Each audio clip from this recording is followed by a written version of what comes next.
I want to take you to the United States there. I'm sure you can see that little block there. There we see former President Donald Trump. Those are in fact live visuals from Florida, West Palm Beach. He's about to vote. Let's listen in. Crime is through the roof. We have people pouring through our borders that are not exactly perfect. They come out of prisons. 13,000 people convicted of murder. We don't need this in our country. We have enough difficulty. We don't need that. So I think people saw that, and it just seems that the conservatives are voting very powerfully. Looking back, just finish it up. how are you feeling? Nervous, anxious? No, I feel very confident. I have felt. We went in with a very big lead today, and it looks like Republicans have shown up in force. So we'll see how it turns out. But it seems that they have really shown up in force. I just got a call from Dan Patrick in Texas. He said they've never seen anything like it. It's been very good. Looking back, is there anything you would do differently about your campaign? Anything you regret about how you ran this campaign? Look, regrets. You always have regrets. I can't think of any, to be honest, to use her expression. I can't think of any. I ran a great campaign. I think it was maybe the best of the three.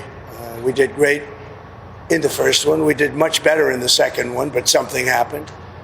And this was the best. I would say this was the best campaign we ran. President Trump, do you accept the possibility that you and Vice President Harris both might not get to 270 electoral votes by the end of tonight? It should never happen. A thing like that should never happen. This election should be over. They spend all this money on machines. And frankly, if they'd use paper ballots, it would be over by 10 o'clock. And by the way, the paper ballots would cost 8%. It would be 8% of the cost.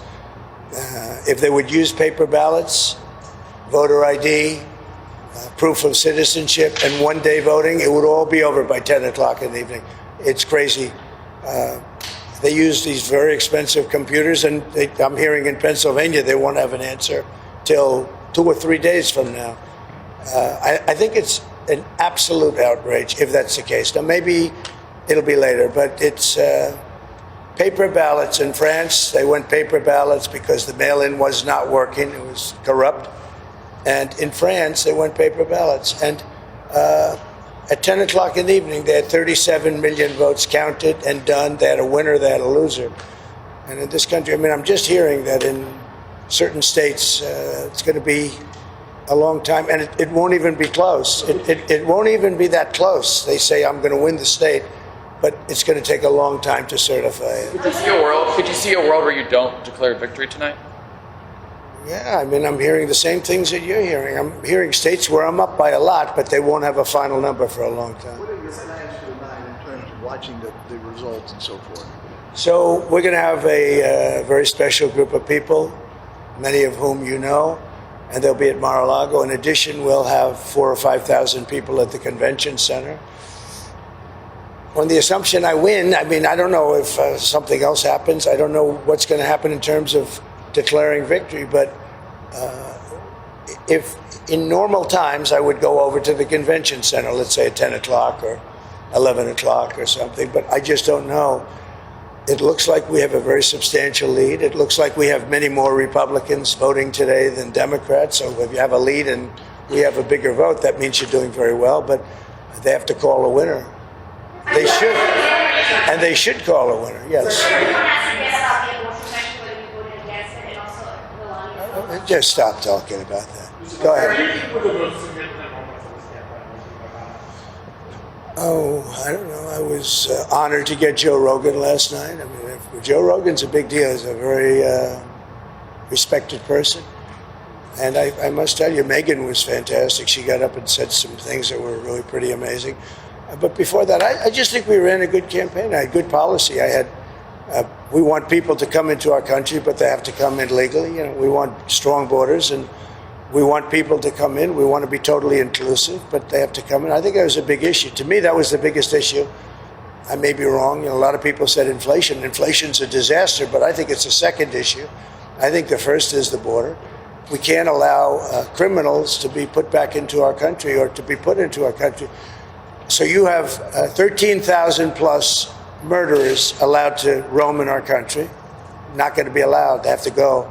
You have drug dealers, you have terrorists, you have a tremendous amount of people that should not be in our country, and we need strong borders in this country. And I think people are voting. I think it's the number one issue. We'll see how it pans out, but I think it's the number one issue.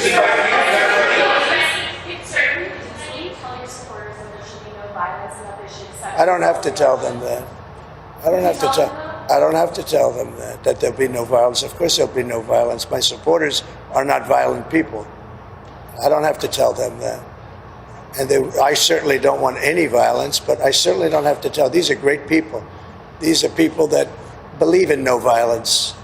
Unlike your question, you believe in violence. Go ahead.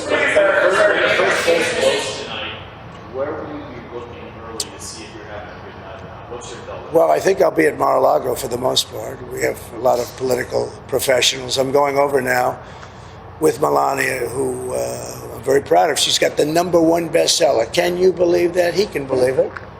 But so we're very proud of the job she's done with that. Her book is #1. But we're going to go over to the office in West Palm, and we're going to say hello to the workers. They've worked very hard. Will Georgia kind of be your first indication of whether it's going to be a good I think so. I mean, I hear we're doing very well there in Georgia. I hear we're doing very well. I hear we're doing very well everywhere. Now, I may regret that statement, but I'm hearing that we're doing very well. Would you go louder? Have you and your campaign prepared speeches for tonight? No, I haven't prepared a speech. No, I did speeches last night, all day long, all night long. At 2:00 in the morning, we left, and we did a lot of speeches. You can probably tell. But have they prepared both cases or not? No, I don't have to do that. I'm not a Democrat. I'm able to make a speech on pretty quick notice. If I win, I know what I'm going to say, and I don't even want to think about the losing part. I would like to tell all of the people that are online to stay online. We have tremendous Republican lines, and I've been asked actually to say it. It takes a while. I'd like to just make the statement that I'd like the Republicans to stay online. Democrats, if they'd like, they can leave. But I'd like the Republicans to stay online. So any additional pressure today, given criminal cases against you that would proceed to loss or go away? I have no pressure whatsoever. I'm winning big cases. Those cases are all being won. The biggest case was the Florida case, and it's been won. I appreciate your nice question. Sir, you and Mrs. Trump have been doing No this pressure whatsoever. for 9 years. Regardless of what happens tonight, is this your last campaign? Are you done after this? Yeah, I would think so. I would think so. How do you feel about it? Sad, and very fulfilled. I think we're going to have a very big victory today. Mrs. Trump, how are you feeling? Very good, thank you. Thank you. If you win, sir, if you win, do you have a plan in place to start naming staff and Yeah, officers? we're already a transition team, but I don't like talking about that until I find out how we do. I mean, Sort of collapse from Iran, sort of assassination attempts, sort of shape your thinking and stuff, right? well, it doesn't. Look, we're not looking to do damage to Iran, but they can't have a nuclear weapon. That's so. My terms are very easy. They can't have a nuclear weapon. I'd like them to be a very successful country, but they just can't have a nuclear weapon. Does it change the way you live, all the threats? And Well, I think Secret Service has been a little bit tougher, to put it mildly. I see more machine guns than I've ever seen in my life. We're surrounded by, I feel very confident with Secret Service. I think they've stepped up. Look, for a long time, they didn't give us the help. They didn't give us the assets, as they say, the manpower, woman power. They didn't give it to us. And we'd have rallies. You saw the rallies, 50, 60,000 people. And I'd have less people than Joe Biden, who had 5 people show up. And I'd have 55,000 people show up, and I had fewer people than him. So they should have done a much better job. And frankly, the president should make a very strong statement to the outside world, because How are you feeling about your team as you head into the last day? I think my team is incredible. Look, they say it's the best run campaign they've seen. Some people said it's the best run campaign they've ever seen, but in order to make that stick, you have to win. How do you feel compared to your past campaigns? Are you more confident now than you were about your team than you were in the last two races? My team, I'm very confident in. Many of them are the same players. As you know, Susie, a lot of the people are the same players. They've been very good. Mr. President, Oprah said at Harris's rally last night, quote, if we don't show up tomorrow, it is entirely possible we won't be able to count.